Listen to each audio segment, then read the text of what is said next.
Viewers, आज की video बहुत अहम है और बहुत हट के है, मेरे दिल के बहुत करीब है। ये वीडियो मैं काफ़ी अरसे से बनाना चाह रहा था, लेकिन क्योंकि आज वैसे भी मौका है, आज 8 मुहर्रम है, जुमे का दिन है और कल और परसों ऑब्वियसली 10th मुहर्रम है। एक मुसलमानों के लिए और इस्लाम की तारीख में एक इंतहाई अहम और सोगवार दिन, जिस दिन रसूल अकरम सल्लल्लाहु अलैहि वसल्लम के नवासे फर्जंद रसूल और उनके ख़ानदान के बहुत सारे लोगों ने, कई रवायात में आता है कि 70 से ज़्यादा लोगों ने जो है जाम शहादत नोश किया, कुर्बानी दी। लेकिन ये कुर्बानी क्यों दी गई, इस कुर्बानी की फ़िलॉसफ़ी क्या थी, आज इसको हम थोड़ा सा समझने की कोशिश करेंगे, तमाम फ़िरकों और तमाम मसालिक से बालातर होकर।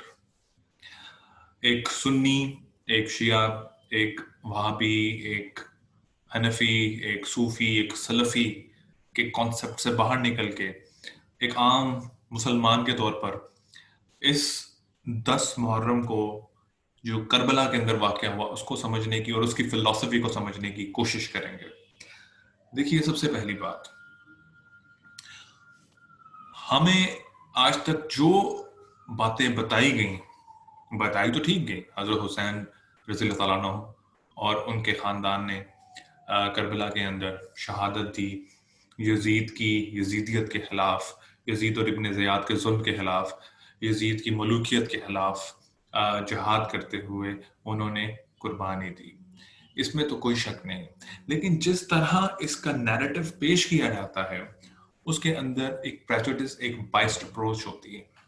उसकी वजह ये है, सबसे पहले मैं आपको बताता चलूं कि जब रसूल अकरम सल्लल्लाहु अलैहि वसल्लम ने इस दुनिया से पर्दा किया, तो उसके बाद जब बात आई कि अब इस्लामी रियासत का सरबराह कौन होगा, क्योंकि हाकमियत आला और जो सोवरेनिटी है वो अल्लाह ताला के पास है। सोवरेनिटी का कॉन्सेप्ट, बादशाहत का कॉन्सेप्ट इस्लाम में नहीं है।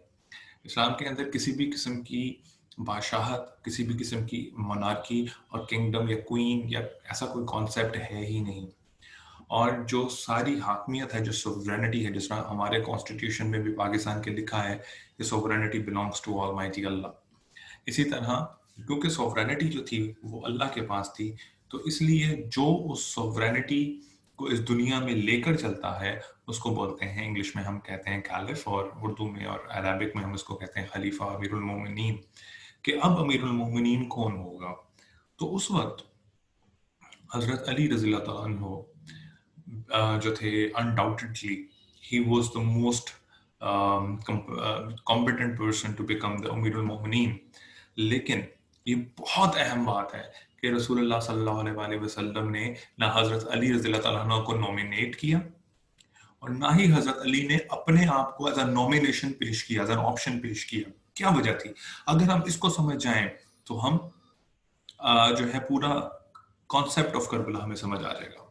देखिए, हजरत अली ने अपने आप को इसलिए नहीं पेश किया क्योंकि हजरत अली रज़ी अल्लाह ताला अन्हु अहले बैत से थे, रसूलुल्लाह के घराने से थे, बनु हाशिम से थे, दमादे रसूल थे।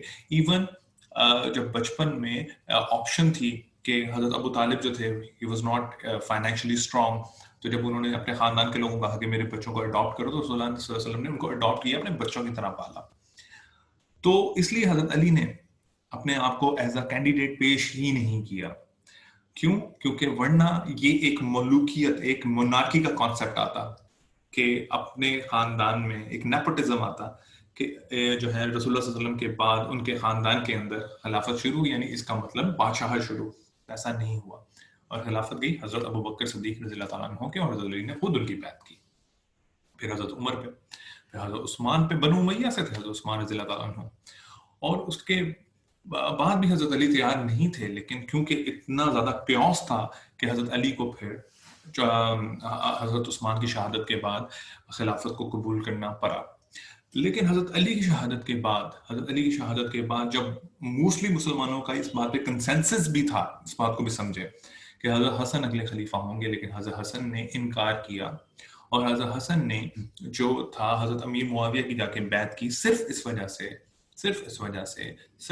سے کہ کہیں اسلام کے اندر خلافت کی جگہ سوورینٹی آف اللہ کی جگہ سوورینٹی آف دا کنگ نہ شروع ہو جائے، بادشاہت نہ شروع ہو جائے، بادشاہ کو کام جو ہے مسلمان رہیں، اس بادشاہ کی رعایا نہ رہیں. اس لیے حضرت حسن نے جا کے حضرت امیر معاویہ سے صلح کی، ان کی بیعت کی اور ان کو اپنا امیر مان لیا، مسلمانوں کا امیر مان لیا.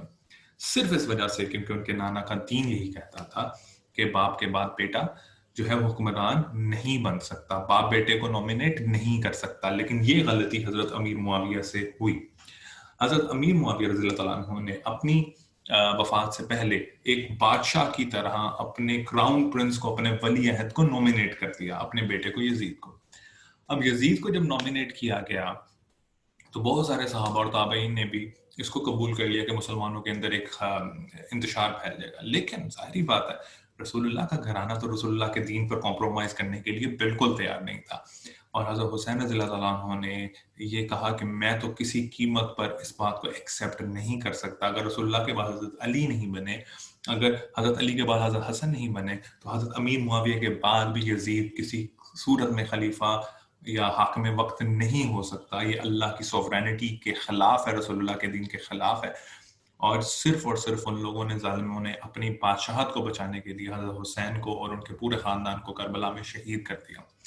اب یہاں پر ہمارے جو اہل تشیع بھائی ہیں، کیونکہ ان کے خیال میں تو حضرت علی ہی حقدار تھے، کیونکہ ان کا ایک میں ان کی کنوکشن بے شک نہیں ہے، چاہے بریلوی ہو، دیوبندی، اہل حدیث ہو، شیعہ ہو، سب کی اپنی اپنی کنوکشن کے مطابق رسول اللہ صلی اللہ علیہ وسلم سے اور ان کے خاندان سے اور صحابہ سے ایک عقیدت ہے.